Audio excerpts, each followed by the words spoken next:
Bueno, hola. Bueno, agradezco primero la comprensión porque llegué tarde, pero trancones y todo.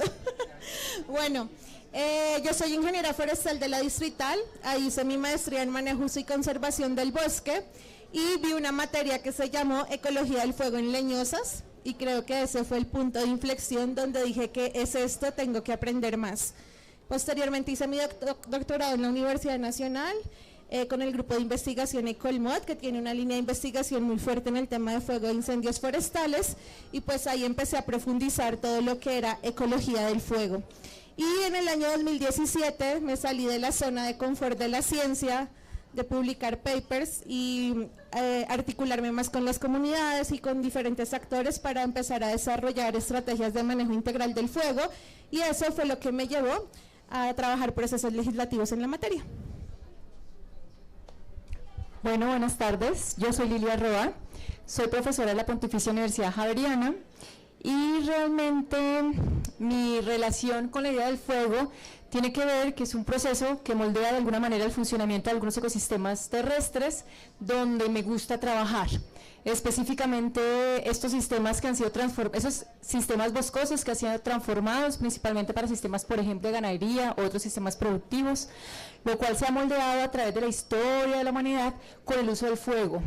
Entonces eso me ha llevado a estudiar algunos aspectos de qué procesos ocurren, cómo funcionan los ecosistemas terrestres posteriores al fuego y qué cambios ocurren y cómo entonces deberíamos tratar de intervenirlos en la medida o mejor en la búsqueda de restaurarlos y recuperarlos. Entonces esa ha sido mi idea. Soy bióloga, soy santandereana, me doctoré, hice maestría en la Universidad Nacional Autónoma de México y agradezco mucho la invitación a este escenario. Muchas gracias, María. Un aplauso. Orlando. Buenas tardes para todos. Bueno, yo llegué al fuego de la siguiente manera. Yo estaba muy interesado en la ecología de los páramos. Precisamente hice mi trabajo de pregrado en vegetación de los páramos precisamente aquí en Monserrate. Cuando uno llega a Monserrate, camina aproximadamente 1 hora, encuentra un páramo, que es un páramo original. Ya lo han investigado un profesor alemán que venía aquí a la Universidad Nacional, hizo ahí una estación de investigación, eso se llama el páramo del Granizo. Yo de estudiante me le pegaba al profesor alemán y empecé a entender lo de los páramos y hice mi trabajo de pregrado en vegetación de esa zona, que es una vegetación que combina subpáramo y bosques andinos, es muy heterogéneo. Pero después de unos años de que terminé, ¡pum!, se incendió el páramo. Entonces yo dije, ¿qué pasó? Entonces yo me fui con unos compañeros a mirar qué había pasado y montamos un proyecto. Ese proyecto me sirvió después para presentarlo como tesis de maestría, que es la sucesión regeneración de los páramos. Hice mi tesis de maestría en eso. Entonces ahí entendí una cosa supremamente importante de la ecología, es la ecología de disturbios. El fuego es apenas un disturbio, pero hay muchísimos disturbios. Y la ecología ya tiene una cosa que se llama la teoría de disturbios, porque toda la biosfera está en diferentes escalas de disturbio. Eso de que la naturaleza está en armonía es pura carreta. La naturaleza tiene una cantidad de regímenes de disturbios operando a diferentes escalas. Después, como profesor en la Universidad Nacional, llevaba a los estudiantes a las sabanas. Y la sabana sí es un ecosistema ligado al fuego. Entonces me interesé mucho por las adaptaciones de las especies, etcétera, y de esa forma es que he venido entendiendo lo del fuego. Bueno, gracias, Orlando. Bueno, vayamos de lo general a lo particular. Empecemos con qué es el fuego. Una anécdota, tuve la oportunidad de vivir en Brasil, en la capital, en Brasilia. Brasilia la escogieron para que esté justo en la mitad de Brasil, ¡pa! ¿Sí? Que ahí no había nadie, entonces dijeron, ¡ay, tenemos que poner gente en Brasil donde no hay nadie! ¡Pum! Brasilia, que queda en la mitad de un ecosistema que se llama el Cerrado, que la mitad del año llueve todos los días y la mitad del año no hay ni media nube. Y una vez yo estaba en la época seca, mi primer año, y se armó un incendio, pero tenaz.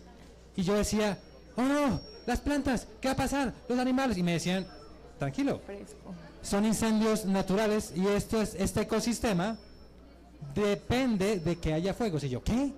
¿Cómo así? Entonces, yo quería que ustedes nos contaran, por ejemplo, Lilia, cómo es el asunto de los fuegos, cómo hay fuegos causados por humanos que tienen impactos, Claro. pero también hay fuegos naturales y hay ecosistemas adaptados al fuego. Cuéntanos un poquito cómo es eso de los fuegos y los ecosistemas. Bueno, bien. Entonces, es cierto que ciertos ecosistemas, como por ejemplo las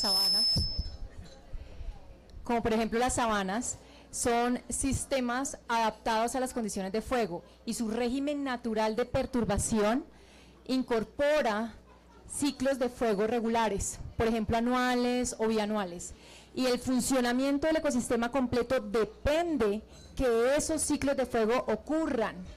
Es decir, en ese caso, por ejemplo, esos sistemas dependientes de fuego, controlar el fuego es un disturbio, es un error, o es algo, o una manipulación que hacemos los humanos, ¿cierto?, para manejar el sistema de alguna manera.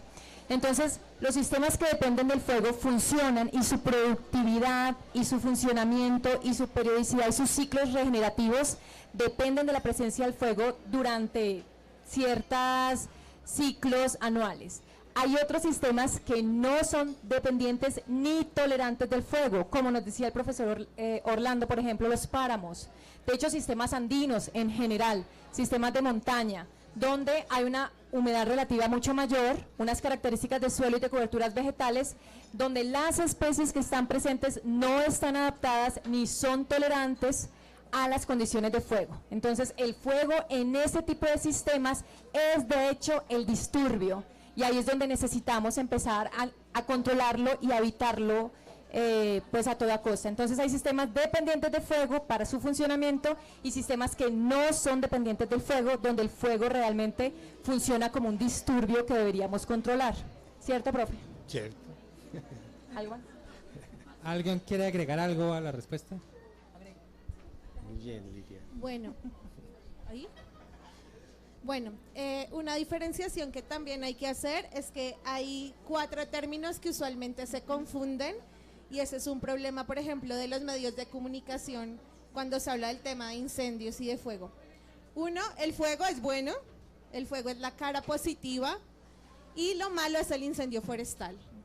Y el fuego realmente tiene muchas definiciones. Obviamente desde la ecología lo vemos como un disturbio porque puede alterar toda la composición de las especies y la estructura del sistema, pero también lo podemos ver como una reacción química, pero también es un sistema de gestión del territorio, pero también es un elemento clave para la seguridad alimentaria de las comunidades. Entonces realmente a veces soy ecóloga del fuego, pero creo que es cuando lo vemos solo como disturbio, es una visión un poco simplista, porque para entender la realidad y todos los conflictos que se generan por los incendios tenemos que ver esas otras definiciones. Y ya el incendio forestal es cuando el fuego requiere medidas de extinción.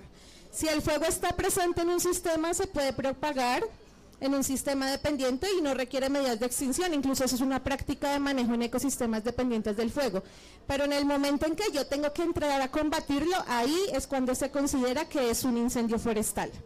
Y otra definición que se confunde también son las quemas. Entonces, una quema controlada, por ejemplo, es el uso del fuego en un sistema productivo con diferentes fines: renovación de pasturas, manejo de plagas, entre otros. Y eso es algo muy importante porque también uno ve en los medios que cuando se presentan incendios se da una satanización hacia la práctica de la quema sin entender que es un elemento clave para la gestión del territorio y que bien aplicada pues se puede mantener la conservación del sistema. Y una quema prescrita, que es diferente a una quema controlada, es cuando se hace un uso del fuego técnico con diferentes propósitos. Reincorporar el fuego en sistemas que dependen del fuego, en áreas protegidas de diferentes partes del mundo, por ejemplo Argentina, Brasil, Australia, Portugal, incorporan el fuego donde se requiere el fuego para garantizar lo que mencionaba la profe, el régimen adecuado del fuego del sistema. o la quema prescrita también puede ser una práctica para reducir las cargas de combustible para evitar que se presenten próximos incendios. Entonces, esos 4 conceptos yo creo que es muy importante que como sociedad los empezamos a incorporar porque nos va a permitir entender mucho mejor la dinámica de los incendios. Yo una vez vi una foto. El fuego es bueno, los incendios son malos. El fuego es bueno, los incendios son malos. La frase de la tarde. Al final vamos a dar al final vamos a dar espacio para las preguntas de ustedes. Con eso seguimos con el tema de... Una vez yo vi una foto de Bogotá, viejísima, de hace varios años, y Monserrate no tenía un árbol, pelado, ¿cierto? Yo quería que hablar un poquito de cómo llegamos a... ¿Cómo se planeó esa reforestación o restauración, no sé, de estos árboles que se encuentran hoy en Bogotá y cómo contribuyen los árboles que están hoy en esos cerros en esos incendios que pasaron hace unos meses? A ver, ¿quién quiere? Orlando, listo. Bueno, casi todas las ciudades del mundo, las que fueron construidas al lado de cerros, pues han deforestado sus cerros. Por ejemplo, Medellín, Cali, Bogotá, Villa de Leyva, todos deforestaron sus cerros, ¿sí? Ahí empezó el primer impacto. Los indígenas que vivían cerca de Bogotá, ellos vivían cerca a Fontibón, hacia ese lado, hacia el occidente. Y los cerros eran sitios como sagrados para ellos. Pero cuando se fundó la ciudad aquí cerca de Bogotá, cerca de los cerros de Bogotá, empezó el problema, ¿no? Empezó la deforestación, todo eso, ¿sí? Llegaron a estar totalmente pelados. El primer dato de eso es que un pintor inglés pasó por acá con 1870 y pico y los cerros ya estaban totalmente pelados. Después las primeras fotografías los muestran totalmente pelados, ¿sí? Bueno, entonces en ese estado ya la vegetación. Cuando Humboldt pasó por aquí en 1801, pues él ya reporta procesos dinámicos, reportó un frailejón aquí abajito, o sea ya el páramo ya estaba bajando. Hay un fenómeno que se llama paramización, que es cuando tumban el bosque, baja el páramo, y él ya reportó un frailejón aquí cerquita. Pero el primer estudio científico de la vegetación de los cerros es hasta 1928, cuando eso ya se habían sembrado los eucaliptos. El eucalipto fue introducido a finales del siglo XIX, por ahí en 1870, 80, algo así. Es el reporte que se tiene. Pero los pinos, las acacias y todo eso ya son de las 1920, 1930. Entre 1920 y 1930 ya se empezó la reforestación, porque Bogotá se estaba quedando sin agua. El agua, el que bajaba por aquí por el eje ambiental, la quebrada de San Francisco y la quebrada de San Agustín, de la iglesia de San Agustín, esa era la fuente de agua. Pero el acueducto de Bogotá de esa época dijeron ya nos quedamos sin agua, empezaron a comprar las tierras y empezaron a sembrar pinos. Bueno, ellos no sabían en esa época de las consecuencias de la siembra de pinos. Y entonces se creó el problema de la siembra de pinos. Ahora, ¿cuál es el problema? Realmente, el problema es que los pinos, eucaliptos principalmente, acacias, cambian el régimen de fuegos de un sitio, porque son especies pirófilas. Las especies pirófilas vienen de ecosistemas ligados al fuego. Nosotros aquí en Bogotá tenemos el ejemplo extraordinario de una especie pirófila, que es el retamo espinoso. Esa es la planta pirófila por excelencia que tenemos aquí cerca. Pero los eucaliptos también son pirófilos. Los eucaliptos vienen de Australia. Australia es un continente muy ligado al fuego. Allá hay incendios también por todo lado. Hay incendios tanto en los bosques, en los bosques de eucaliptos y todo, pero Australia tiene un ecosistema también que es el ecosistema, que tiene una muestra de ecosistema que es el ecosistema tipo mediterráneo.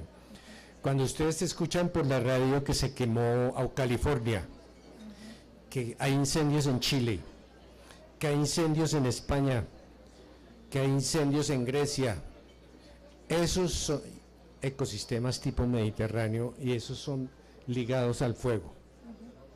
Entonces todas esas especies que trajeron los españoles, acá también algunas, y las que trajeron después ya en el siglo XX, algunas son pirófilas, ¿sí? No todas son pirófilas, pero eso sí.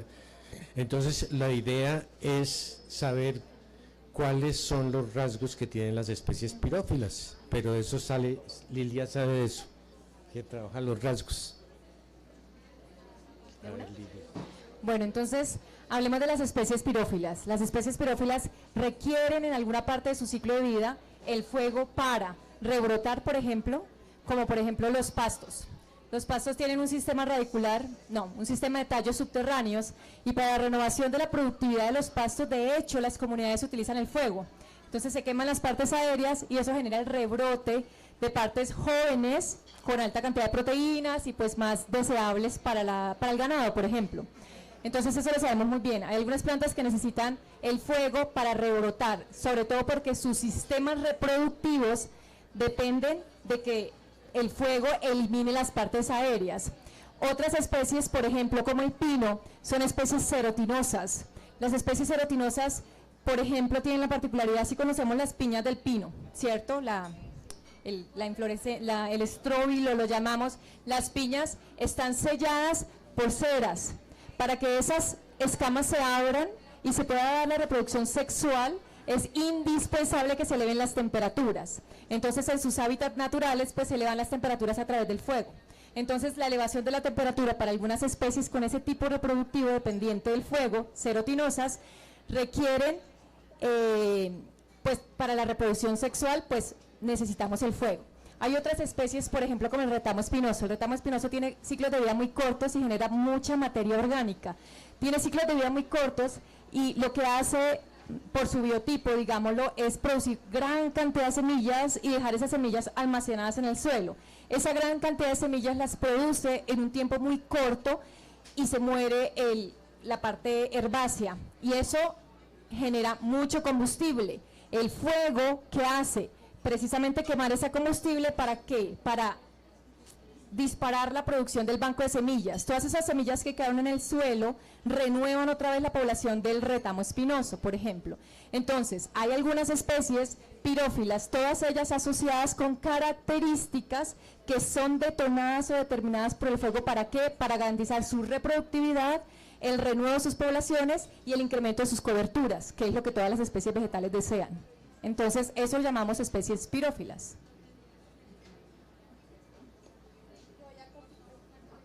¿Aló? Ya. Voy a complementar con un dato curioso y también cómo el fuego igual puede manejar esas áreas. La introducción de pinos, eucaliptos y acacias fue una decisión se reunieron expertos de 60 países forestales porque había una crisis dendroenergética. Después de las guerras se utilizó gran cantidad de madera para generar para barcos, para aviones, para la combustión.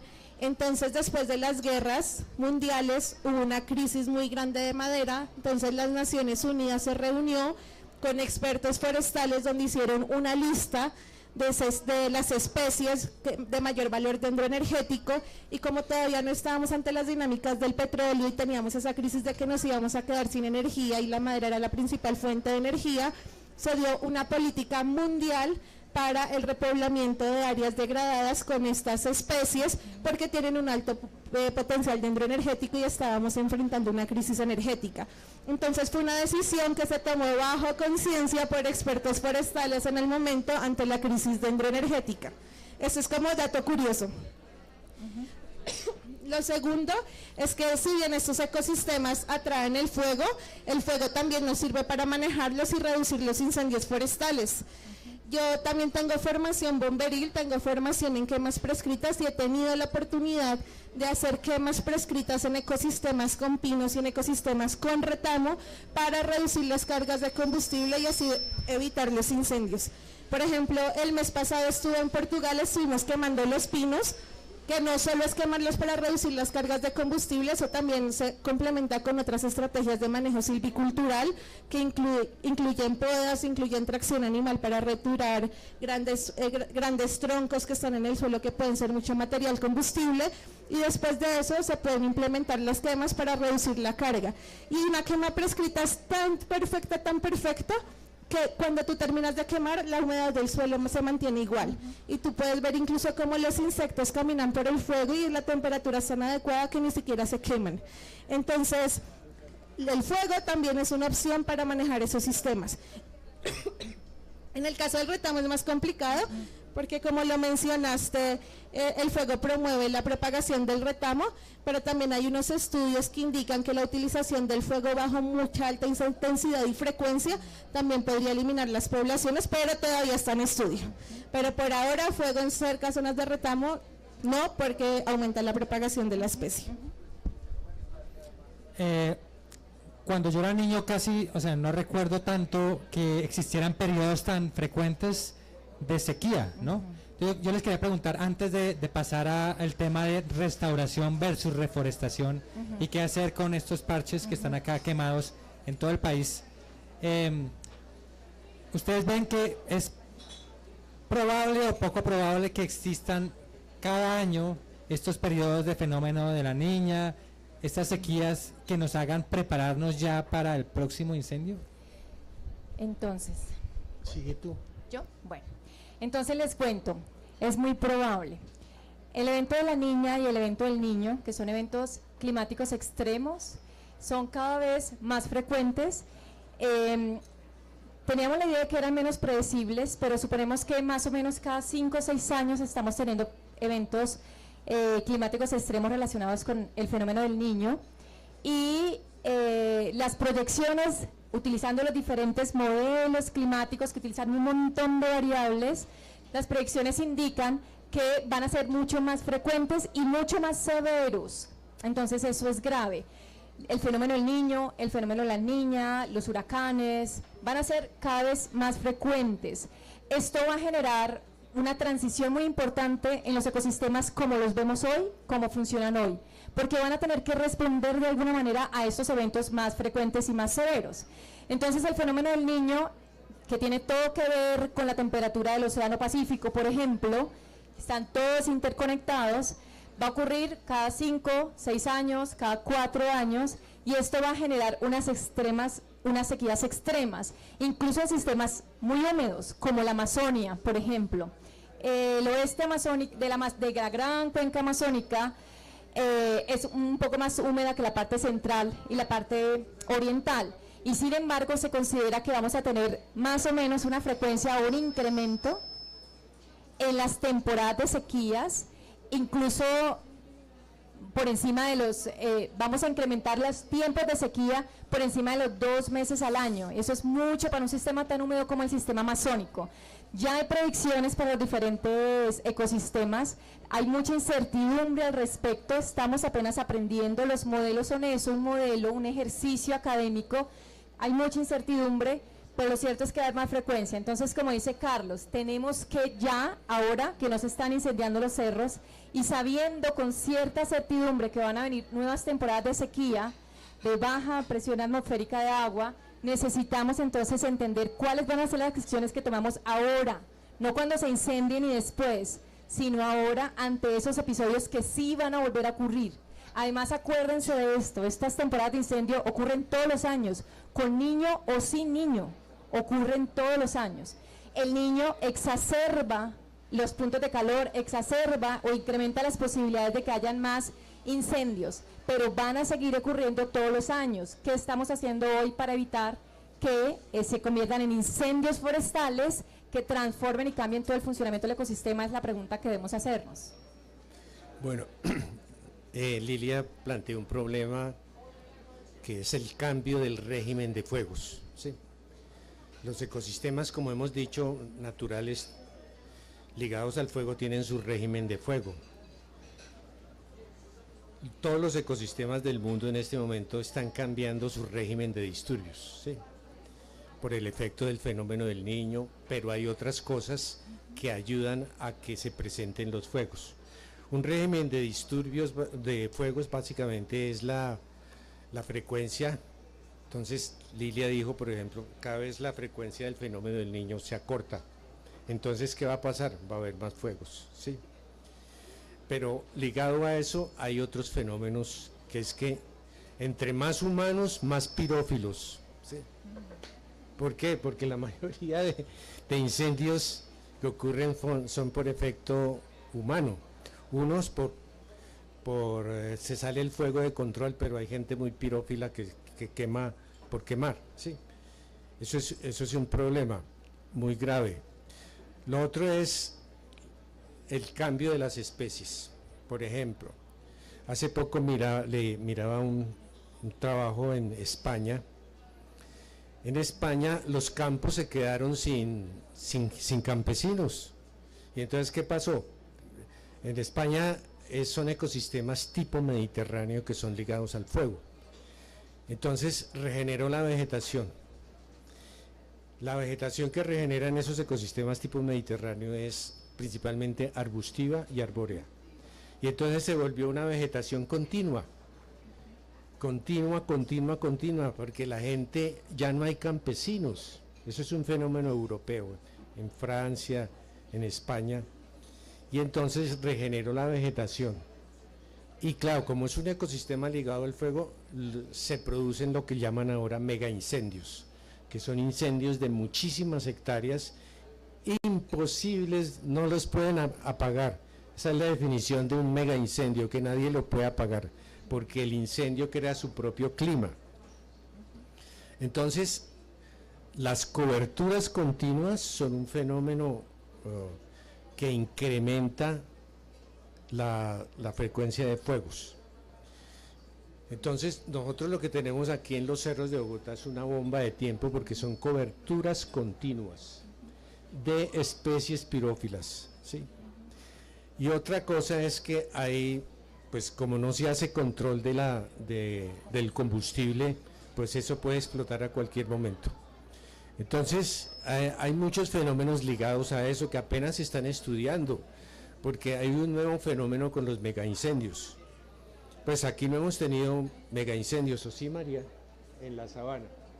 En el Bichada, que es un ecosistema ligado al fuego, los fuegos pueden durar 1 mes, 2 meses, 3 meses, comiéndose toda la sabana, ¿sí?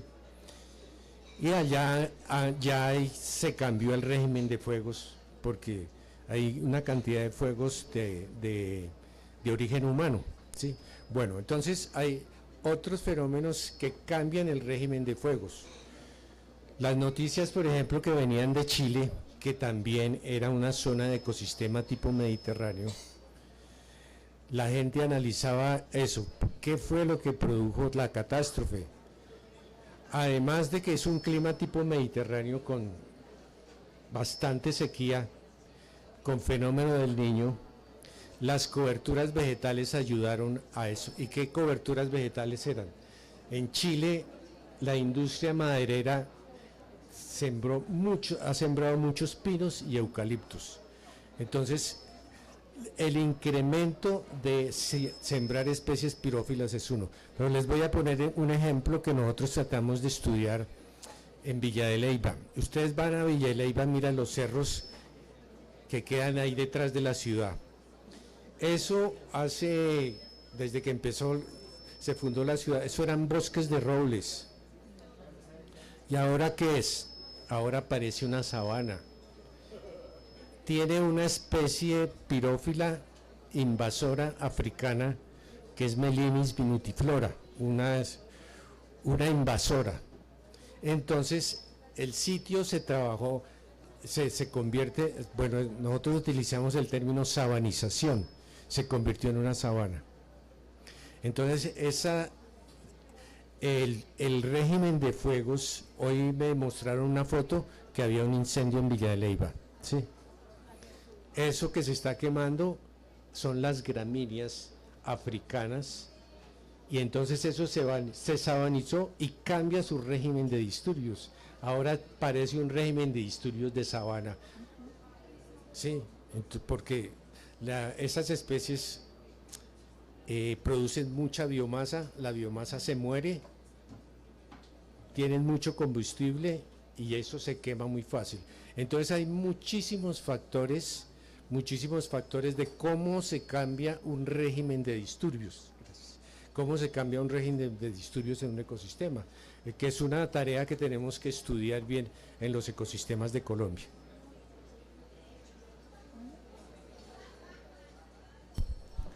Bueno, entonces si el problema es tan grave y lo que viene es tremendo, ¿cómo hacemos para prevenir, por ejemplo, cambiando la vegetación de pirófilas a no pirófilas, a nativa? ¿O cuáles son las estrategias que ustedes, los académicos, sugieren que deberíamos hacer para prevenir que se forme un mega incendio en Mega Bogotá?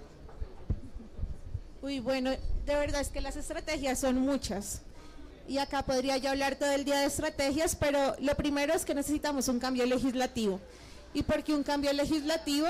Porque Colombia todavía, toda su legislación, que es muy buena, tenemos dos leyes, la 1523 del 2012 y 1575 del 2012, la ley que crea el Sistema Nacional de Gestión de Riesgos y la ley que crea los bomberos. Están enfocadas todavía en un enfoque basado solo en la comprensión del desastre, pero si ustedes ven la normativa colombiana, no hay nada que considere, por ejemplo, el rol ecológico del fuego en los ecosistemas o el rol cultural. Entonces necesitamos una transición legislativa hacia el manejo integral del fuego. El manejo integral del fuego es un enfoque que contempla precisamente eso, cómo tomo decisiones en el territorio considerando el rol del fuego del ecosistema, si es un ecosistema sensible al fuego o si es un ecosistema dependiente al fuego, cambian las estrategias de gestión. ¿Cómo considero el rol cultural del fuego?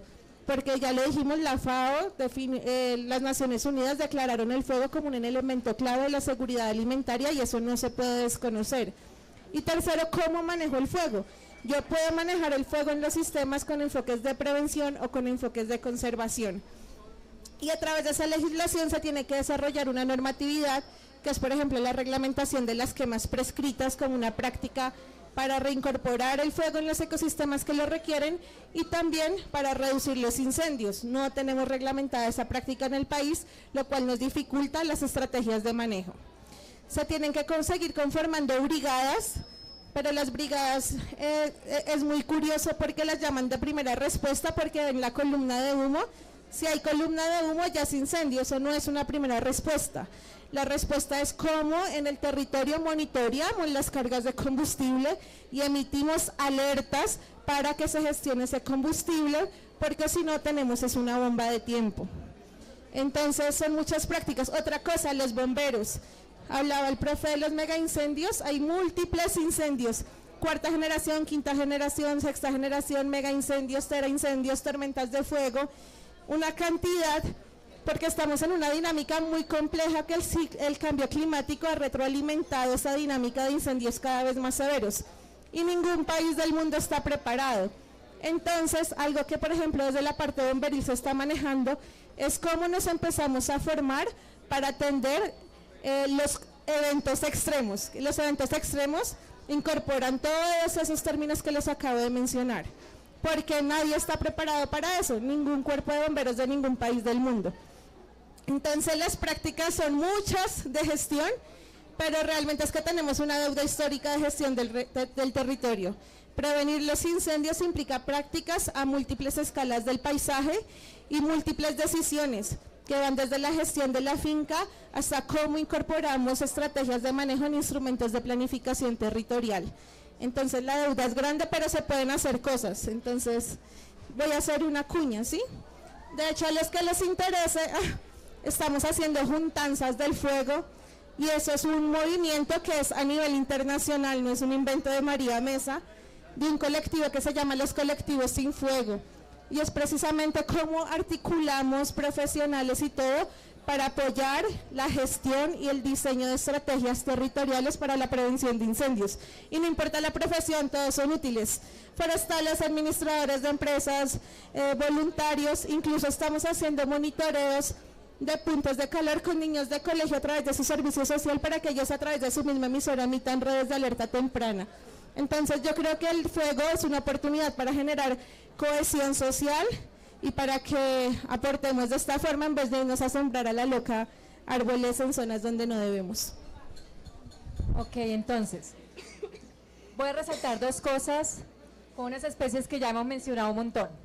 El pino, por ejemplo, y el retamo espinoso, ¿cierto? Cerros orientales, fuego, pirófilas. Se tomó la decisión de incorporar esas especies en un ecosistema donde no corresponden.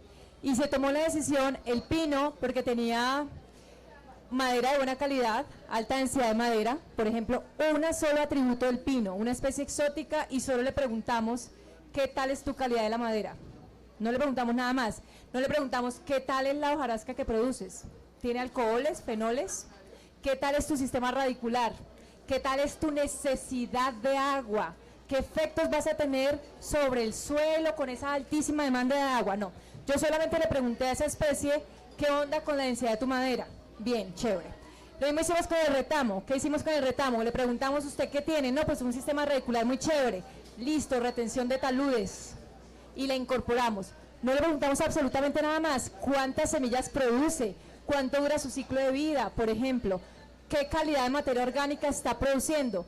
¿Cuál es su tamaño poblacional? ¿Cuál es su densidad poblacional? Solo le pregunté cómo es su sistema radicular, retiene raíces. Entonces estamos tomando decisiones de uso de especies exóticas, ¿cierto? Con una visión muy estrecha realmente del funcionamiento o el potencial que tienen esas especies dentro de un ecosistema. Entonces, pecado grave número 1, especies exóticas, especies que están fuera de su rango natural de distribución, ¿sí? Pecado número 2, no preguntarles nada, sino restringir absolutamente cualquier inquietud acerca de esas especies, y eso nos ha llevado a la situación que tenemos hoy. Si nos preguntamos de muchas otras especies, la acacia, se me olvidó la otra, la que le dan al ganado. Se me olvidó.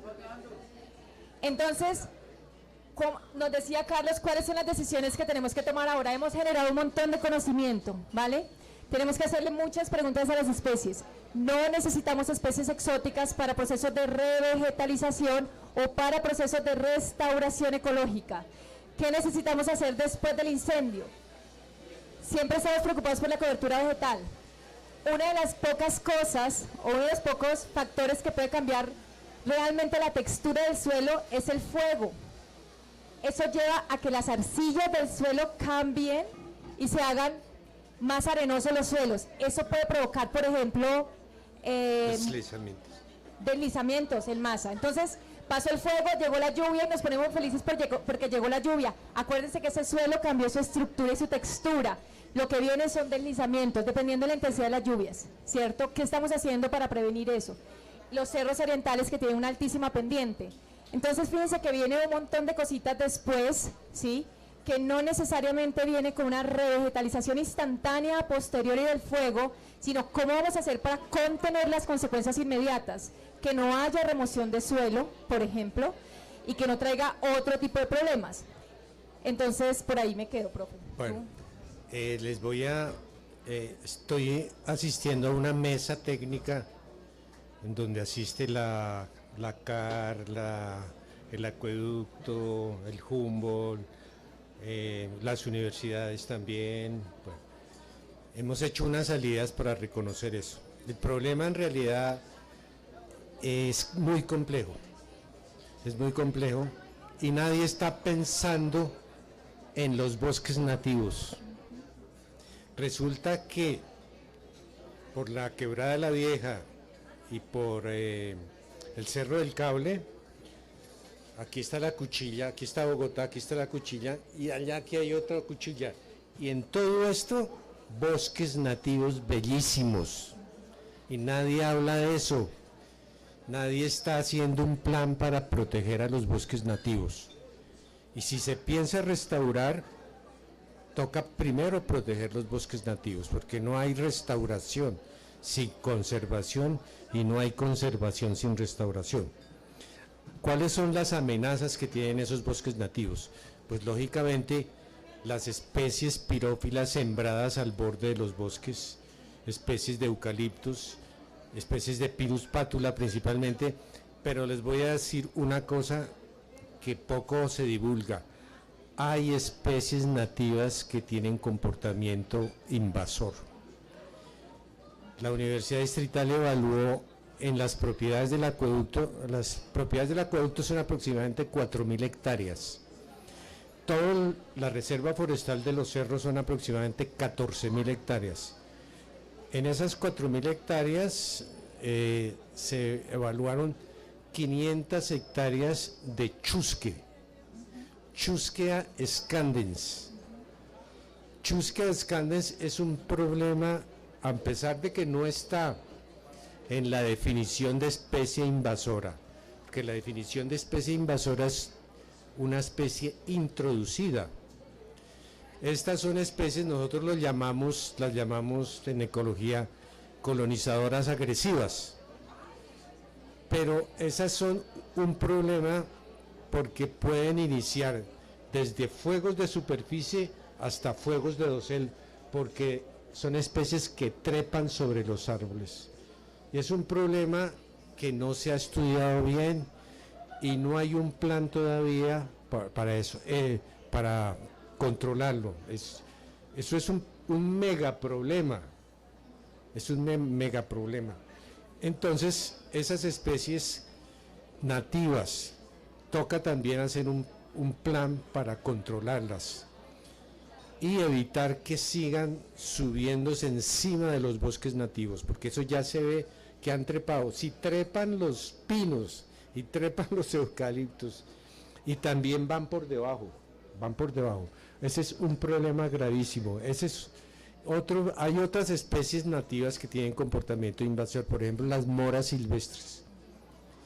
Pero el gran problema, por ejemplo, del fuego en la Quebrada de la Vieja, fue un fuego de superficie, fue pequeño en realidad, fueron como 7 hectáreas, fue un fuego de superficie que quemó las acículas que dejan los pinos y se fue por debajo.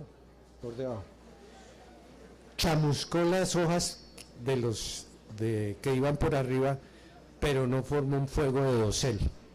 Lo que uno ve a veces por acá del Cerro del Cable, sí fue como un fuego de dosel, que esos son los fuegos más peligrosos, porque pueden acabar con todo eso. Pero la bomba de tiempo son los eucaliptos. Los eucaliptos, la forma de la copa deja pasar la luz. La forma de la copa de los pinos no deja casi pasar la luz, y lo que uno ve es una cantidad de acículos. Una camina es por debajo de acículas. El fuego que puede ir por ahí es un fuego superficial y no mata a los pinos. Pero cuando se queman los eucaliptos, pasa lo siguiente. El combustible que forman los eucaliptos son las hojas, la corteza bota la corteza, bota ramas, pero fuera de eso deja penetrar plantas. Otra invasora, el helecho marranero.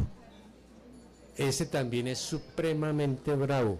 El helecho marranero produce muchas frondas y las frondas van muriendo y van acumulando combustible. Entonces es más grave.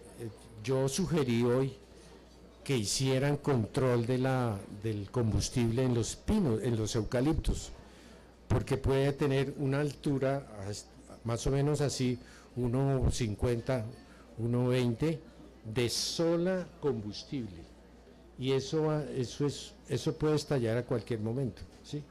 Es más grave los eucaliptos que los pinos, por el tipo de fuego que pueden generar. Pues tremendo, muchas cosas para hacer.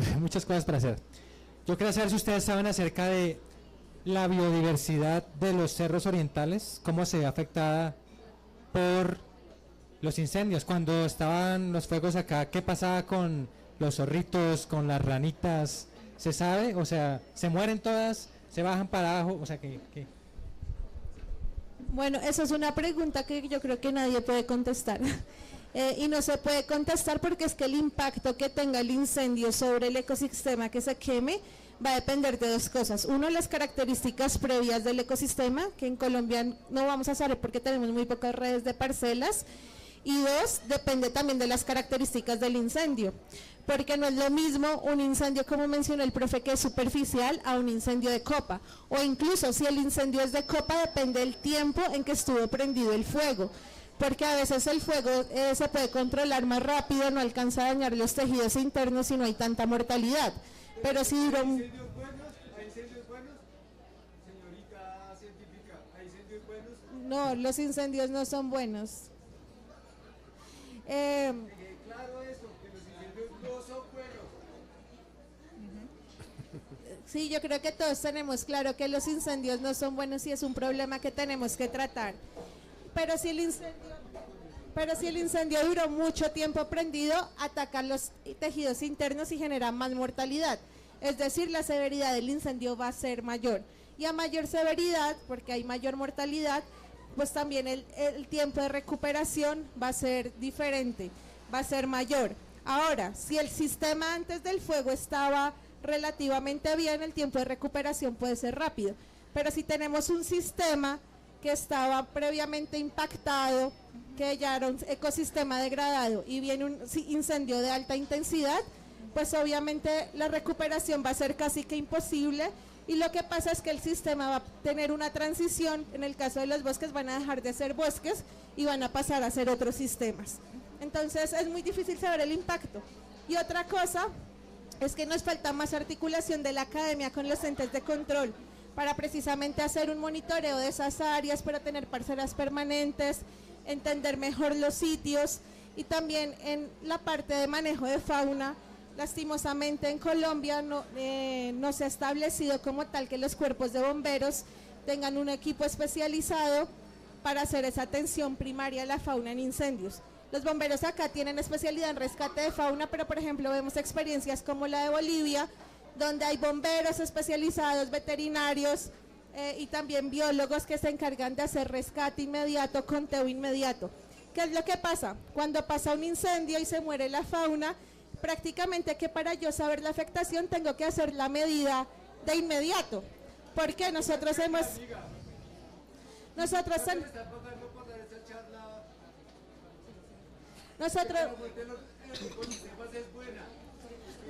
tenemos, por ejemplo, hemos querido hacer estudios de los impactos de los incendios sobre la fauna y cuando se llega al otro día ya no se consigue nada, porque obviamente llegan todas las aves que les gusta la carnita asada, entonces es muy difícil saber y cuantificar qué se vio afectado. Entonces ahí nos falta un poquito de articulación para poder dar respuesta a esas preguntas, para hacer monitoreo y para poder hacer evaluación de los impactos una vez se presenta el incendio para responder esos interrogantes.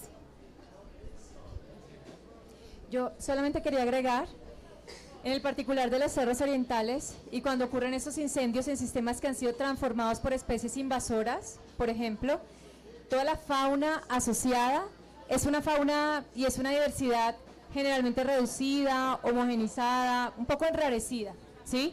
No tenemos esa diversidad de fauna asociada tan alta como la que podríamos esperar en los ecosistemas nativos. Entonces, de plano ya tenemos un problema que es un sistema impactado por las especies invasoras que seguramente ha generado una homogenización de la fauna asociada y pues es esa fauna homogenizada y un poco más baja en diversidad la que se va a ver afectada por esos incendios.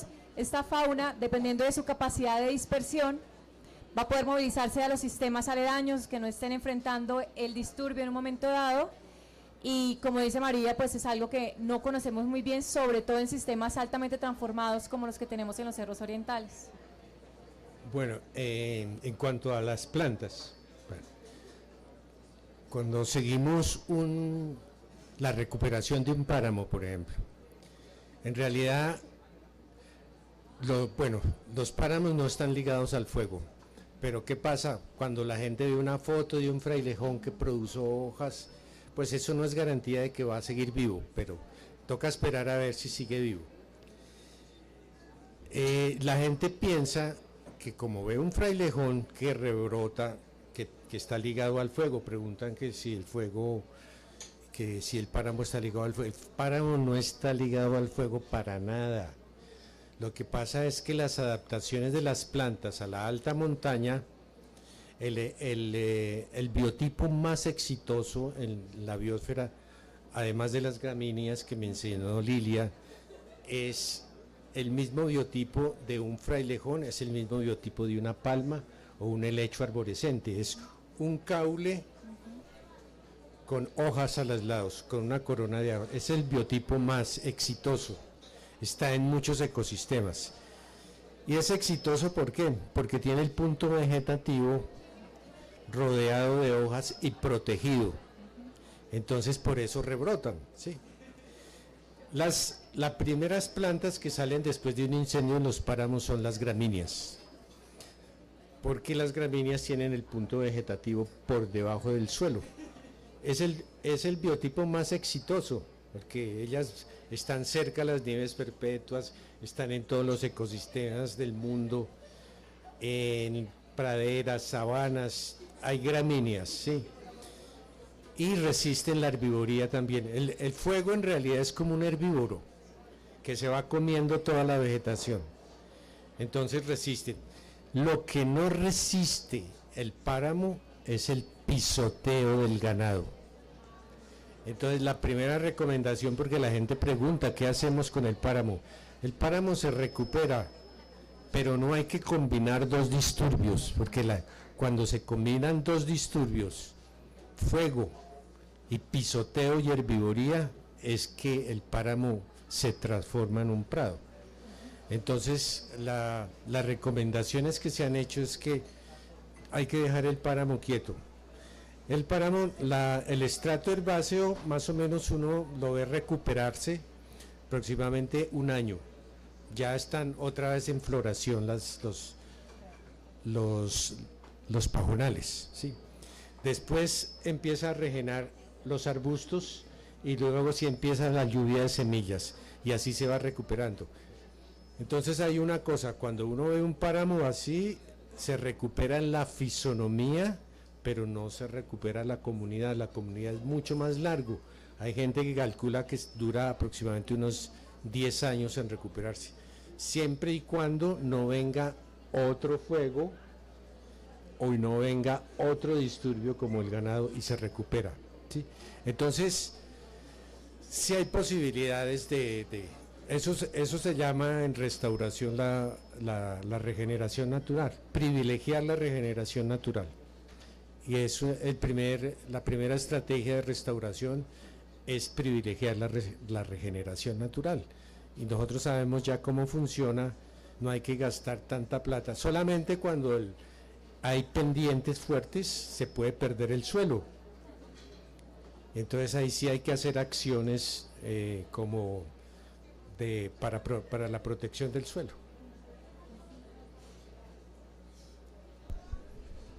Otra cosa importante es en el manejo de áreas quemadas. Cuando se habla de restauración, primero hay que hacer una evaluación del tipo de combustible y la carga de combustible que quedó después del incendio.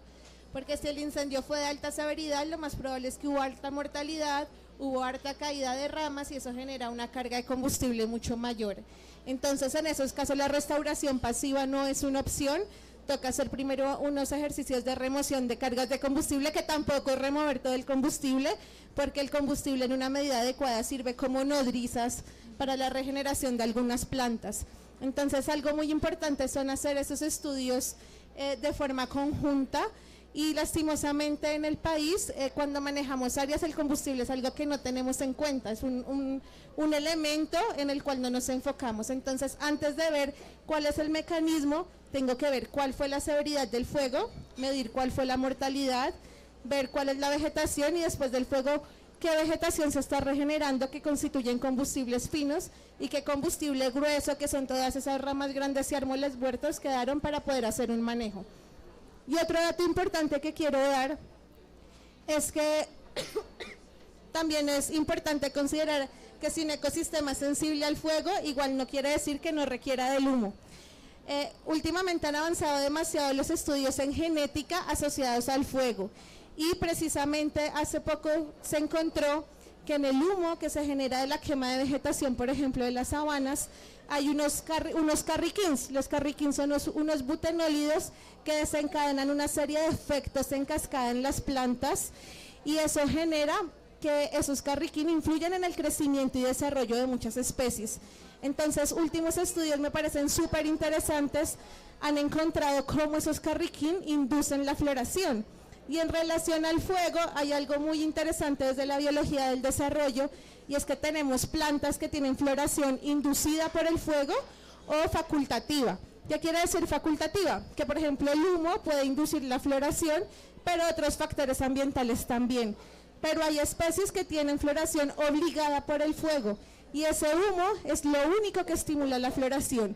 Y es interesante ver cómo se ha encontrado ya con estudios genéticos que estos carriquín estimula y está presente en todas las se estimula los angiospermas y por ejemplo especies como las orquídeas que pueden estar en un ecosistema sensible al fuego se ven estimuladas por el humo de los ecosistemas dependientes al fuego.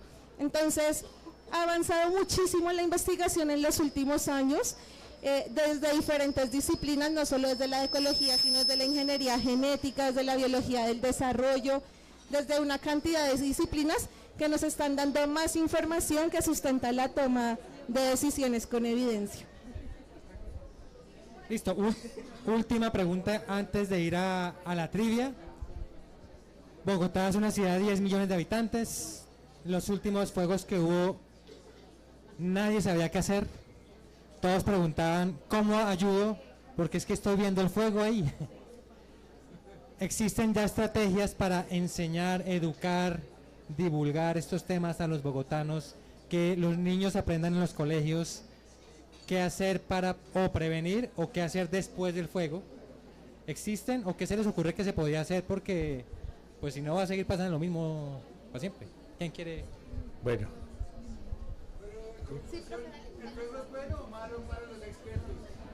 ¿Es bueno o malo para los cerros? Depende del ecosistema. Depende del ecosistema. Muy claro, aquí en los cerros es malo. Sí. Malo. ¿Qué puede hacer la gente? Es la pregunta. Inmediatamente, ¿cómo puede colaborar la gente, la ciudadanía, en la recuperación de los cerros?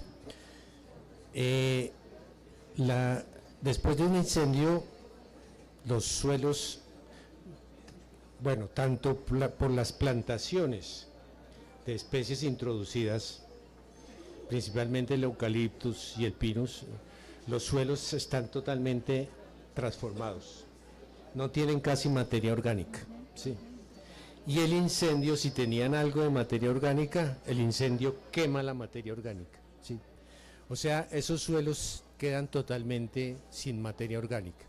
Y la materia orgánica es la base para el crecimiento de las plantas. Entonces, una cosa sencilla que puede hacer la gente es empezar a hacer compost.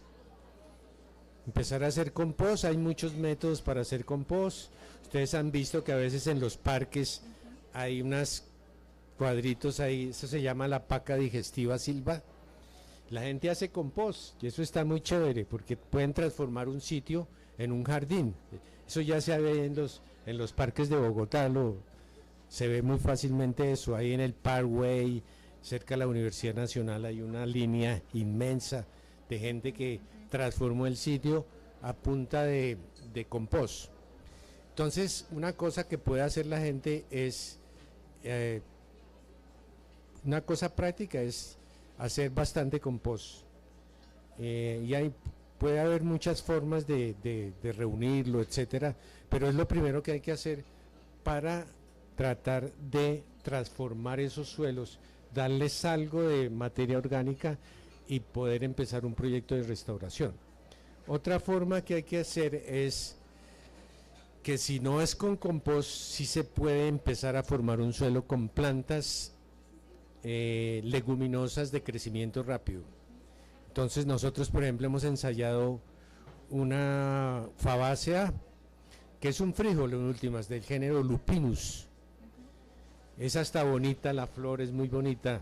Y en Colombia, en las montañas de Colombia, hay muchísimos tipos de Lupinus. Es una de las especies, uno de los géneros que más especiación tuvo en las montañas. Lo comparan con los frailejones. Los frailejones son el ejemplo típico de especiación rápida en las montañas. Los lupinus también. Y los lupinus no se han estudiado lo suficientemente bien como para sembrarlos masivamente. Ellos son de ciclo corto, como son leguminosos, fijan nitrógeno, enriquecen el suelo con nitrógeno y mueren al año. Entonces dejan una cantidad de materia orgánica en el suelo. Entonces hay muchas formas de hacerlo, de empezar a mejorar los suelos para empezar un proyecto de restauración. Yo he visto que la gente en las redes sociales están, que necesitamos especies, que quién tiene esta especie, y se están recomendando especies que son nativas, pero que son muy flamables, son muy inflamables. Por ejemplo, el ayuelo, Dodonea viscosa, es muy inflamable. Pues se puede utilizar, pero hay que saberlo utilizar, ¿sí?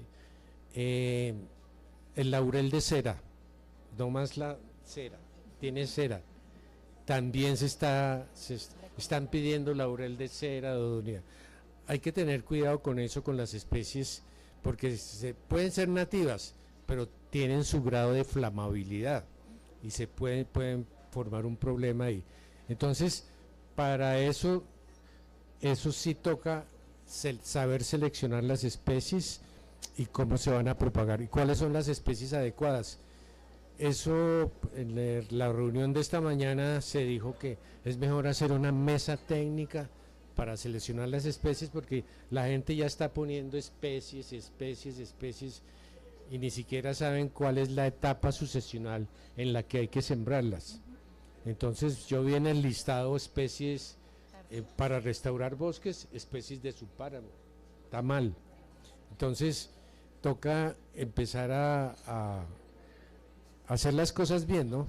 Con la selección de las especies, pero la gente ya se está moviendo a buscando esas especies y hay redes de viveros que están buscando especies, etcétera.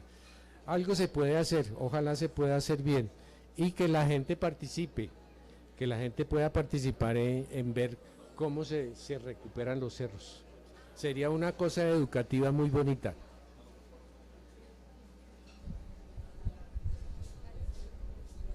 Otra cosa que se tiene que considerar es que depende del propósito que tengamos. Entonces, por ejemplo, aquí en los cerros hay poblaciones, entonces eso nos puede llevar a que en algún momento, Dios no lo quiera, se presente un incendio de interfaz en esa zona forestal y en esa zona donde hay viviendas, pues que eso sería muy trágico.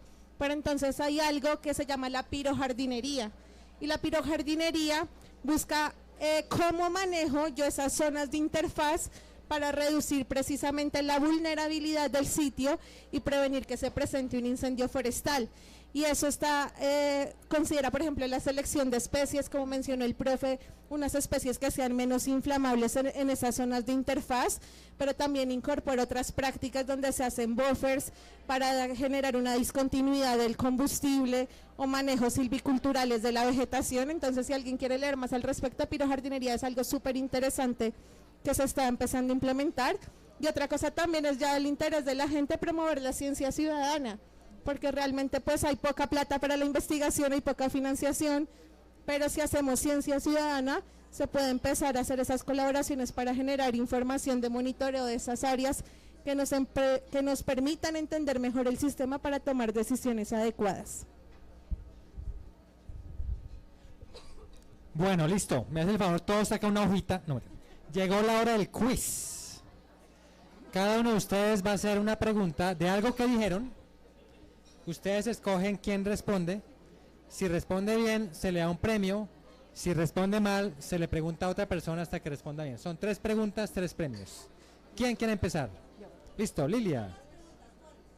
Bueno, preguntas. Primera pregunta. ¿Qué características de las especies pueden estar asociadas a que sean pirófilas? ¿Qué características de las especies están asociadas a que éstas sean pirófilas? Miren la niña.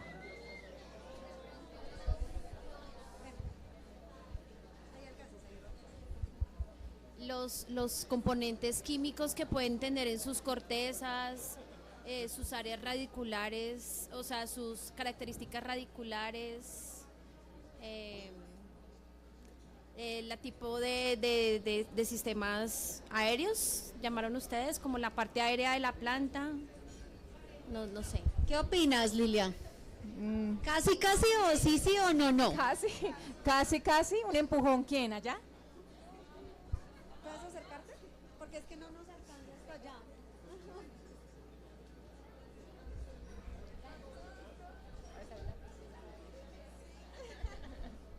Que tengan características que se vean favorecidas por el fuego, como por ejemplo las piñas que necesitan del fuego, como para que salgan sus semillas, para que salgan componentes, de pronto la materia orgánica que dan, su ciclo de vida. Ok. ¿Sí o no? Casi, casi. Tú puedes decidir. Redondee. Habla duro. Ah, entonces toca que vengas hasta acá.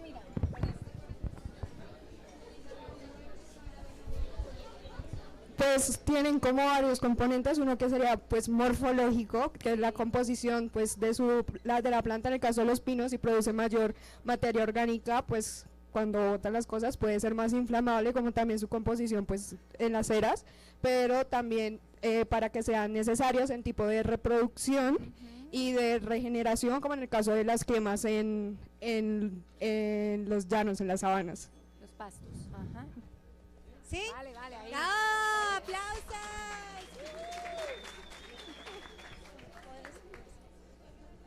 Otra pregunta. Bueno, una pregunta. Supongamos que ustedes se ganan un contrato Fuerte, para profe, restaurar los cerros. Duro. Fuerte, fuerte. Ustedes se ganan un contrato para restaurar los cerros y el primer escenario son plantaciones de pinos, digamos 50 hectáreas. ¿Ustedes qué harían? ¿Tumban todos los pinos primero o no los tumban? ¿O cómo hacen para empezar la restauración? Ay, mire, esta mesa. Aquí.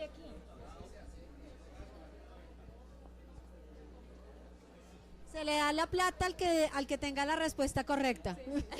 Se gana la licitación. Pues lo que he visto que hacen es que tratan, digamos que es Pinus patula, entonces tratan de remover un poco las acículas y empiezan a sembrar, o sea, no quitan la cobertura arbórea, sino empiezan a sembrar debajo de ella, donde hayan pues claros, ¿no? Pues porque necesitan luz las plantas. Es lo que yo he visto que hacen. No sé si la pregunta. Sí. Profe, ¿válida o cómo lo dice usted? Ella mencionó claros. La dinámica de los bosques en realidad es una dinámica de claros, ¿sí? Los claros son como huecos de luz. Entonces es mejor abrir claros, por ejemplo de 10 por 10 a lo largo de toda la plantación. Dejar que penetre la luz, mover las acículas y destapar el banco de semillas que hay ahí. Ahí hay semillas de plantas herbáceas. O sea, no es recomendable tumbar todos los pinos. ¿Por qué? Porque se pierde el microclima. Y el microclima es fundamental para el crecimiento de todas las plantas, sobre todo de los bosques andinos. Entonces, la gente, en la CAR hizo una embarrada en el Neusa. Ustedes han ido al Neusa. Tumbaron todos los pinos. Y claro, ¿sabe qué pasó? Empezó una invasión de retamo espinoso, de moras, acabaron con el microclima, sembraron robles que no es de ahí y se empezaron a morir, sembraron especies, empezaron a morir. O sea, para tener éxito en la restauración de los bosques andinos es importante mantener microclimas, y esos microclimas se forman o con plantas nativas de crecimiento rápido o dejando barreras de pinos y eucaliptos, no tumbándolos todos para proteger el microclima. Pero entonces, ¿bien o no? Sí, un aplauso. Disculpe, profe, tengo una duda ya que planteó ese escenario precisamente y era algo que estamos discutiendo aquí con la ganadora del vaso. Perdón. Y era lo siguiente, usted comenta que, por ejemplo, en escenarios de ese estilo, en donde tenemos plantaciones forestales, la idea sería remover las acículas y darle la oportunidad a esas semillas que están enterradas que comiencen a germinar. ¿Qué es mucho mejor? ¿Hacer esa actividad o mezclar eso y plantar en esa zona, por ejemplo, algunas plantas que puedan favorecer esos procesos de restauración al interior de plantaciones forestales? Se pueden hacer las dos cosas, sí. ¿Por qué? Porque los suelos de esas plantaciones están muy mal, no tienen materia orgánica, ¿sí? Entonces una forma de hacer materia orgánica es quitar las acículas, remover el suelo y explotar el banco de semillas. Ahí salen muchas plantas de ciclo corto y sembrar especies de ciclo corto leguminosas que formen suelo. Entonces son dos cosas, remover tres cosas. O la primera cosa es hacer el dosel, o sea, hacer un hueco de luz, que llegue la luz, remover las acículas, mover el suelo y explotar el banco de semillas. Y en otro, sembrar plantas de crecimiento rápido.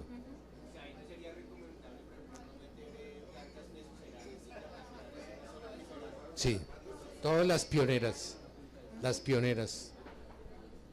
Listo. Paso para él. María. Y otra cosa, lo importante es que no empiecen los claros en las áreas de borde y limitan con bosque natural. Nunca, nunca, nunca, porque como dijo el profe, por más de que sean especies que son exóticas, son altas, protegen del viento, de la erosión al borde del bosque. Entonces no es recomendable empezar por el borde del bosque, porque si abre un claro al borde del bosque, en el borde dejó el bosque desprotegido. Y aparte también no sabemos qué especies se vayan a regenerar, toca empezar a hacer selección porque pueden ser también, como mencionó el profe, invasoras, entonces algo importante. Ahora, pregunta, ¿cuál es la diferencia entre una quema controlada y una quema prescrita?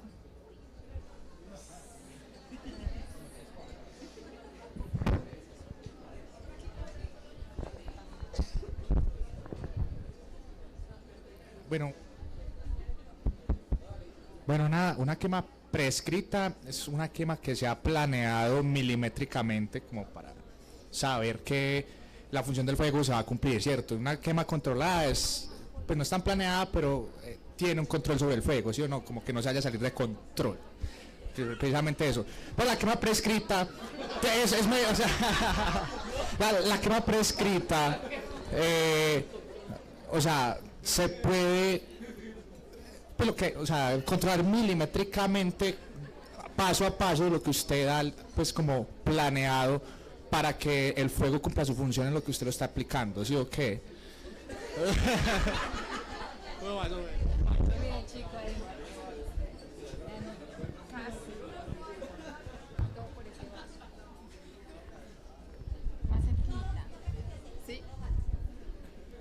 Bueno, lo que entendí es que una quema prescrita es aquella que se reincorporan esos ecosistemas que requieren los fuegos, el fuego. Y la controlada es en donde se agrega una quema controlada a los sistemas productivos que muchas veces, como tú decías, los satanizan, pero pues es necesario para el desarrollo de estos sistemas productivos. Bien.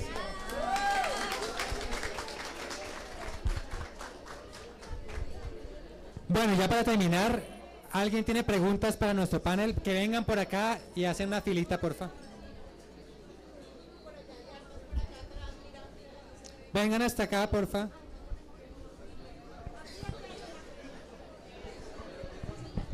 Sonido.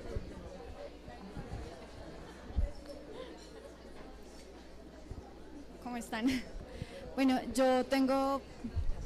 Hola.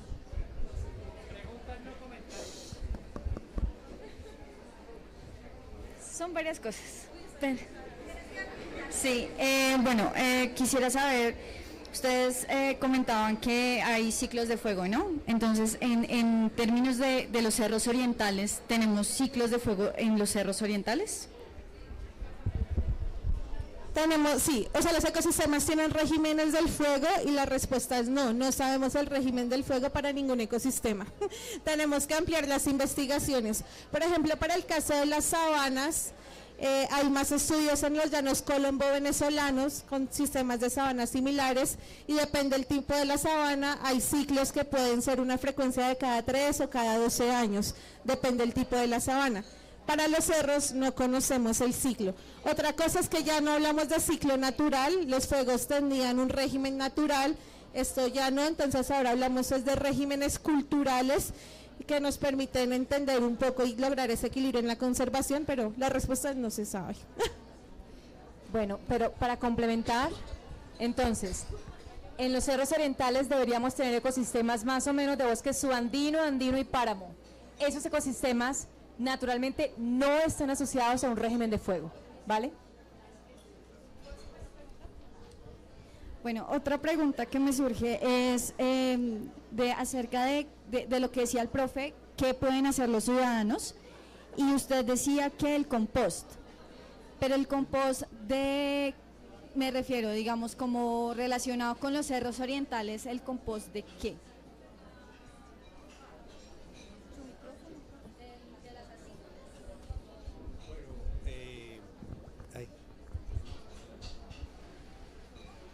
Profesor de la Universidad Distrital cogió las acículas del pino y les puso lo que se llama microorganismos eficientes y se descompusieron. Esa puede ser una opción, pero lo que yo estaba pensando es que la gente participe con todos los residuos de su casa y forme compost y se organice para hacerlo llegar a los cerros de Bogotá. Yo creo que ya hay gente trabajando en eso y lo están haciendo.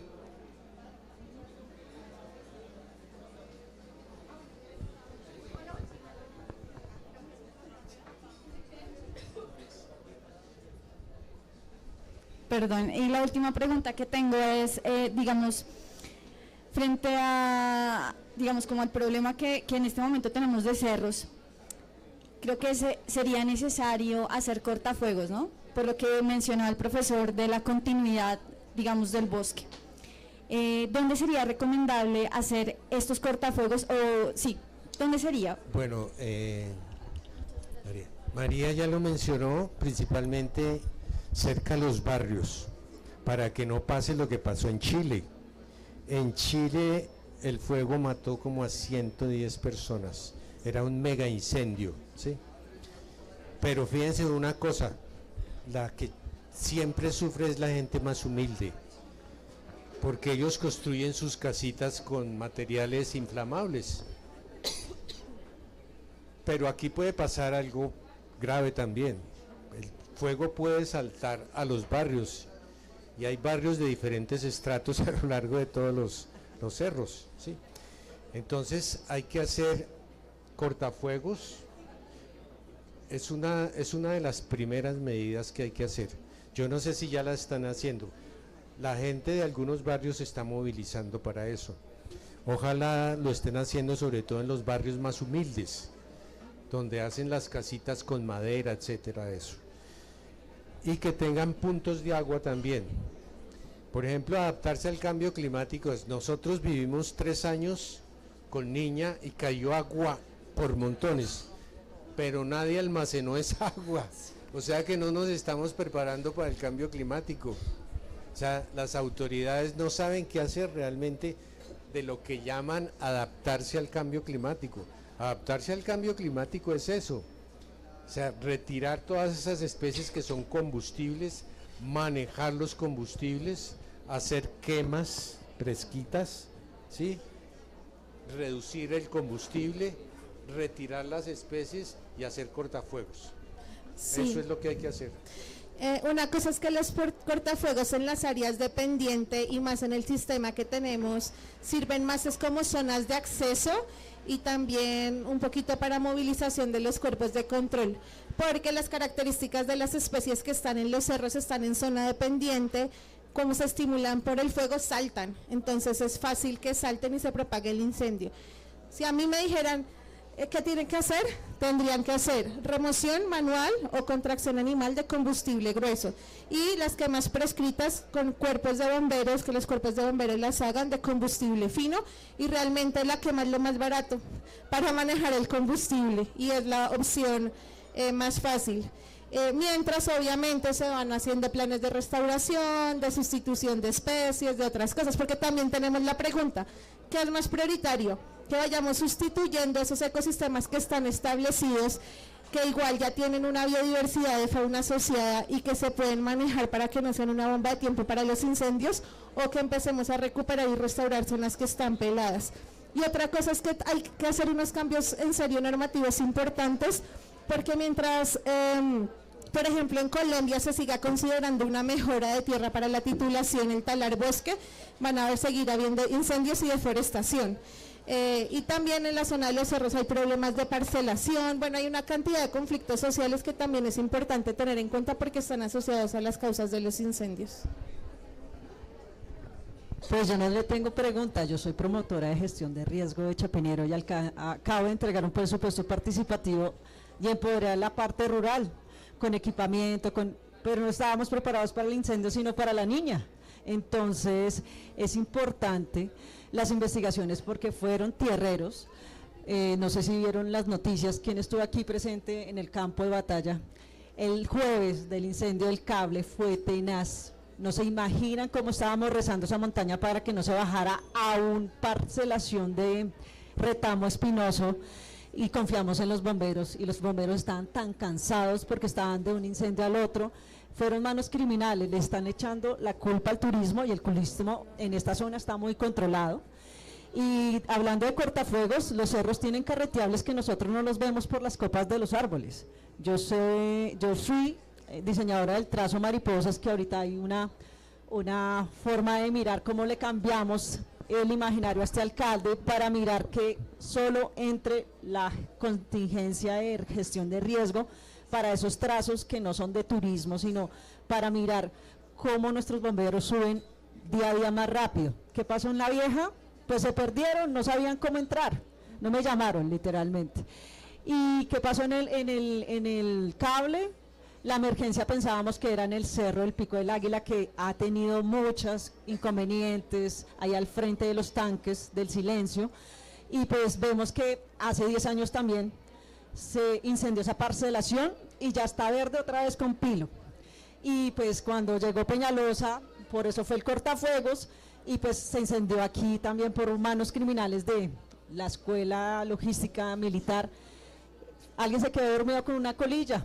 Entonces sí falta mirar cómo la gestión del riesgo llegue a las comunidades. Ahorita la parte rural de Chapinero quedó empoderada con un megáfono, un botiquín, y para salir a mirar cómo ayudar a la gente. Pero sí nos falta mucha educación de gestión de riesgo, y que el IDEGER se venga a trabajar en campo, porque no hay una gestión de riesgo comunitaria. ¿Cómo fue la niña en la avalancha? Pues ¿quiénes fueron los primeros respondientes? Las volquetas, la gente que empezó a mirar la vía a la calera.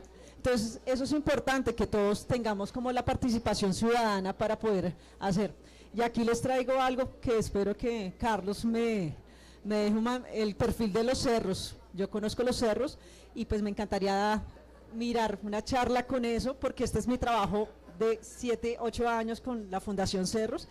Y pues nada, toca empoderarnos a todos, porque esta comunidad se empoderó tanto que no sabía primero a quién llamar. Ahora se llama al 123, se hace el consejo del riesgo, se hace una consideración si es un fuego o no es un fuego, y pues ahorita vamos a tener una capacitación al primer sendero privado con el manejo de fuego con las comunidades, porque ellos son los primeros respondientes. Entonces gracias a las comunidades de Chapinero pudieron hacer efectivo ese control, pero no sabemos en el Cerro del Cable, que empezó en copa, empezó en cumbre el incendio y la policía estaba ahí y no reportó. Entonces es importante saber reportar a tiempo, y pues nos dimos cuenta con la emergencia que los bomberos no están bien equipados, entonces toca ayudarles con presupuestos, con ciudadanía movilizándose. Y pues nada, muchas gracias. Yo soy ahí una activista ayudando a los cerros.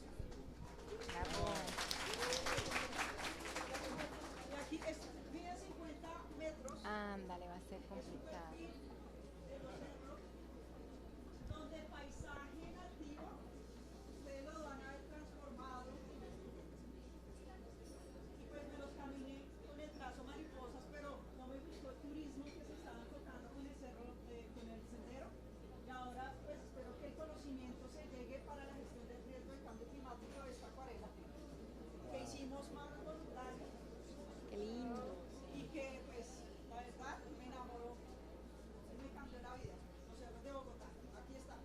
Tremendo, tremendo. Miren esto, un aplauso.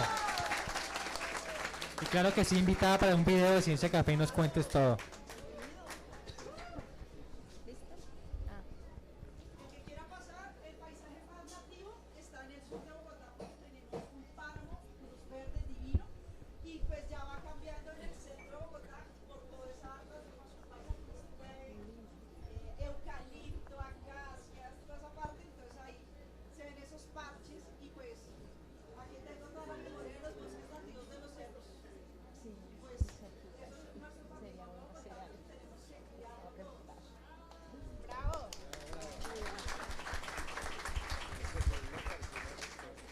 Demostrativa.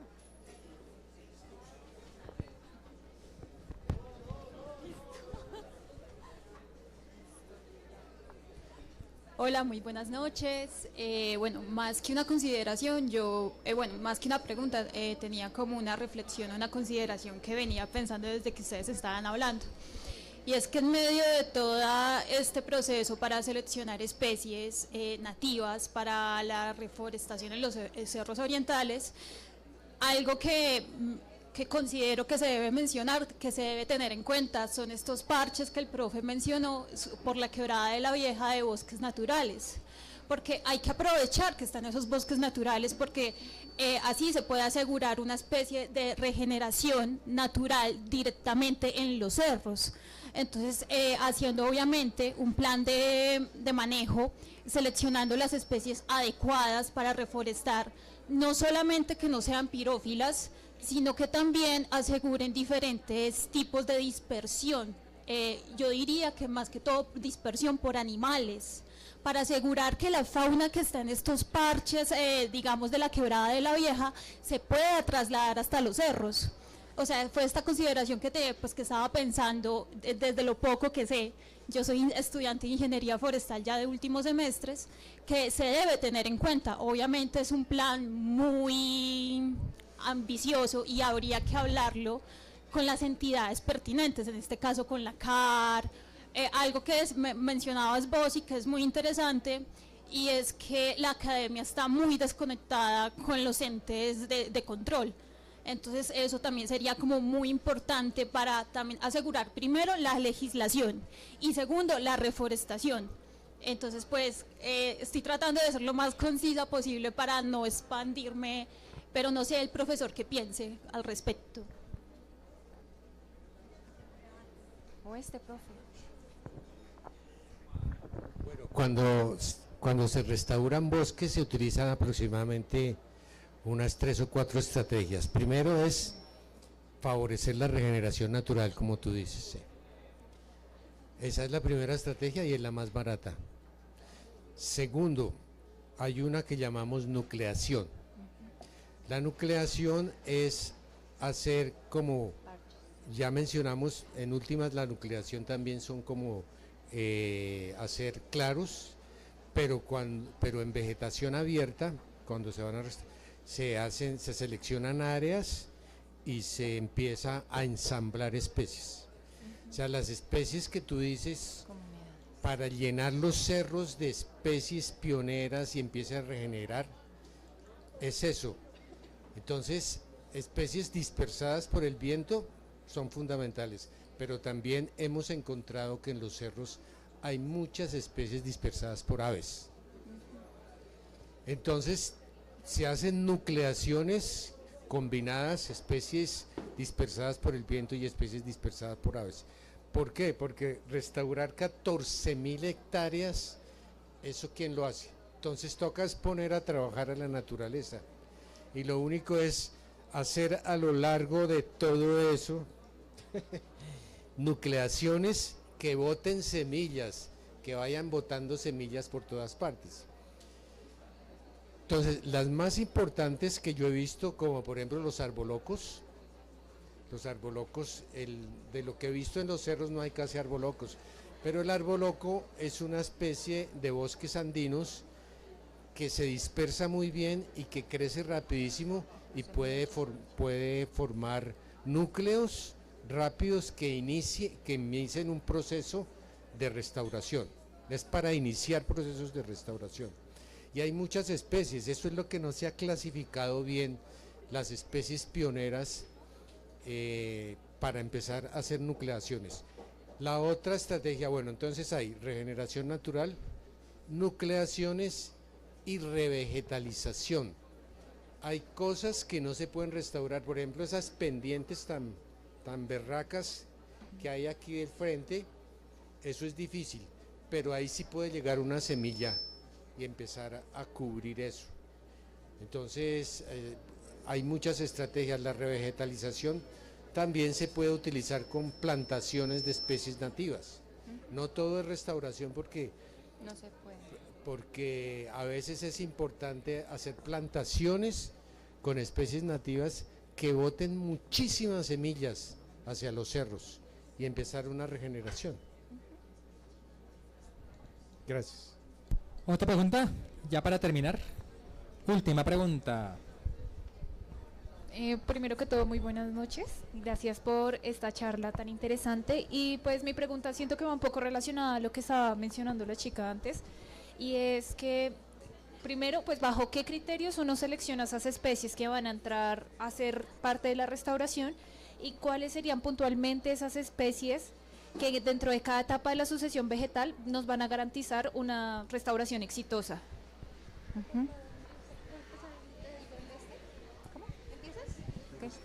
Sí. Entonces, la selección de las especies va a depender de la intensidad y la magnitud del disturbio del cual estemos hablando. Necesitamos que las especies que vayamos a utilizar tengan la capacidad de soportar las condiciones ecológicas que hay en el momento en que vamos a hacer la intervención. Obviamente tomamos como referencia las especies del bosque nativo aledaño, más cercano posible. Desearíamos siempre pensar en especies, por ejemplo, tardías, de bosque maduro, pero lo más seguro es que no vayan a tolerar las condiciones ecológicas del sitio. Entonces, por eso el profe ha hecho énfasis en especies pioneras de crecimiento rápido, altísima producción de materia orgánica y producción de semillas. Son características importantes, que generen sombra, por ejemplo. Entonces, siempre nos preguntamos acerca de los atributos de las especies, ¿vale? Queremos mejorar las condiciones microclimáticas del sitio. Entonces, por eso, generar sombra, o sea, atenuar la temperatura, generar que tengan sistemas radiculares profundos, que puedan ayudar a retener suelo, que produzcan materia orgánica de buena calidad, como las leguminosas, por ejemplo, que son materia orgánica rica en nitrógeno de alta tasa de descomposición, que crezcan rápido, que sean dispersadas. Claro, las pioneras típicamente son dispersadas por el viento, pero ahí podemos empezar a hacer mezclas con especies intermedias persistentes, por ejemplo, que sean dispersadas por aves, por animales en general, porque también queremos que estos hábitats son realmente resguardo para la fauna, ¿no? Entonces, no solamente pensar en las condiciones físico-químicas del sitio, sino en la fauna que tiene que estar asociada. Y la referencia siempre va a ser nuestro bosque nativo. No vamos a poder empezar con especies tardías de bosque nativo. No van a tener las condiciones para persistir en esas condiciones. Nos toca esperar. Nos toca primero mejorar las condiciones de sitio con estas especies pioneras intermedias. Yo creo que la pregunta que uno se tiene que también hacer primero es ¿qué voy a restaurar y para qué lo voy a restaurar? Porque es que depende del propósito de la restauración, elijo lo mejor. Por ejemplo, si yo quiero restaurar para mejorar el hábitat de una especie, tengo que saber qué especie es, esa especie cómo se mueve por el paisaje, porque hay especies que no necesitan una cobertura continua, sino incluso hay una teoría que es la del disturbio intermedio, y precisamente también hay algo que tiene que ver con la heterogeneidad del paisaje, como la heterogeneidad y el disturbio intermedio puede ayudar a la conservación de ciertas especies. Entonces depende, digamos, si tengo una especie en un área protegida que es objeto de valor de conservación y esta especie solo se mueve por coberturas continuas, es una estrategia diferente de recuperación y restauración, así tengo una especie que se puede movilizar por un mosaico donde hay áreas disturbadas y donde no hay áreas disturbadas. O por ejemplo, si mi interés es la recuperación de un área para la provisión de un servicio ecosistémico en particular, retención del suelo, conservación del recurso hídrico o cualquier servicio, con base en eso también voy a seleccionar las especies cuyos rasgos funcionales me van a permitir proveer ese servicio. Entonces, las preguntas nunca va a ser una sola, porque tengo que preguntarme qué voy a restaurar y cuál es el propósito de esa restauración, pues para así mismo definir las estrategias.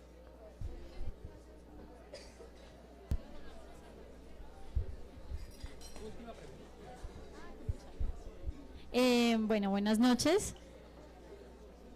Tengo una pregunta respecto a la quema prescrita y si es posible que dentro del protocolo de estas quemas se les pueda sugerir algo de ese paso a paso, o sea, lo desconozco, para como las comunidades campesinas. Sabemos que pues Bogotá tiene varias zonas rurales donde puede que también parte de eso se salga de control y pues tengamos obviamente incendios. Entonces, ¿es posible que esas prácticas de quemas prescritas se puedan trasladar algunas sugerencias en las quemas productivas?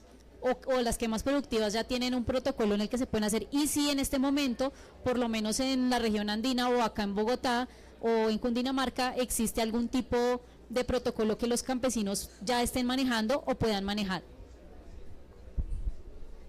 Bueno, sí, hay una resolución del 2005 para quemas controladas en áreas agrícolas y para actividades mineras, que establece cómo es el protocolo para una quema controlada, y también hay otra resolución que define unas distancias, bueno, son un poco subjetivas, pero digamos que tenemos reglamentado eso en las quemas controladas.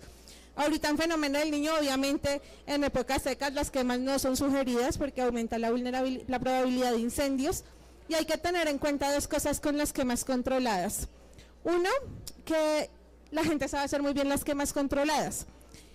Cuando la gente es de ese territorio y conoce todos los bioindicadores, porque ellos mismos, es casi que una quema prescrita, tienen unos bioindicadores para hacer la quema. El problema es que al interior del país tenemos mucha migración campesina, tristemente, y cuando un campesino llega a establecer su sistema productivo en una zona de la cual no conoce los bioindicadores, y ahí es cuando las quemas son más peligrosas y se sale de control. Pero sí, de hecho hay formaciones específicas en quemas controladas, y es muy importante también el tejido social.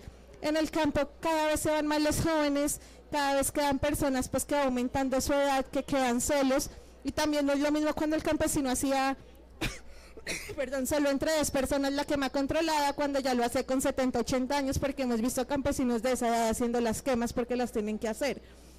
Entonces hay iniciativas muy bonitas en el país donde hay cohesión comunitaria. Te voy a contar de las juntanzas del fuego, para que venga, no haga usted solo con su familia la quema porque hay más probabilidad que se le salga de control. Unámonos como vecinos, hay vecinos que tienen programados al mes, hoy quemamos donde te Pepito, tal día donde fulanito, y eso reduce la probabilidad.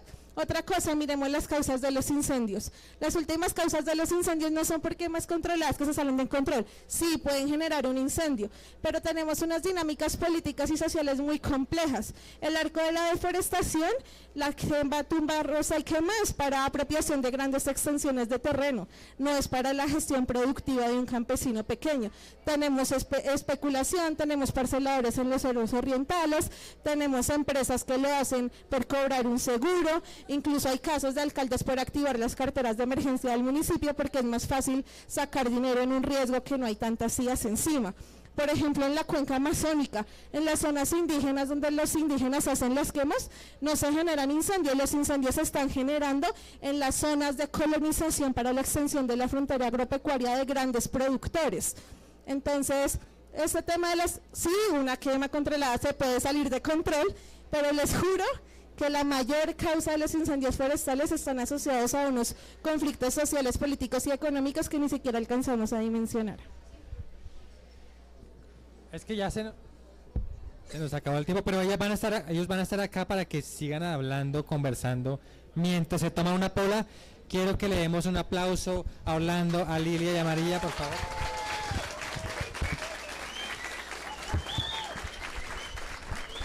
Muchas gracias. No olviden que en un mes nos vamos a ver aquí. Puede ser o no sobre un tema más light, los hipopótamos de Pablo Escobar. Quiero también agradecer a las personas de Ciencia Café que están participando, organizando este evento: Sandra Galeano, Vicky Flechas, Nicolás Urbina. También un aplauso para ellos.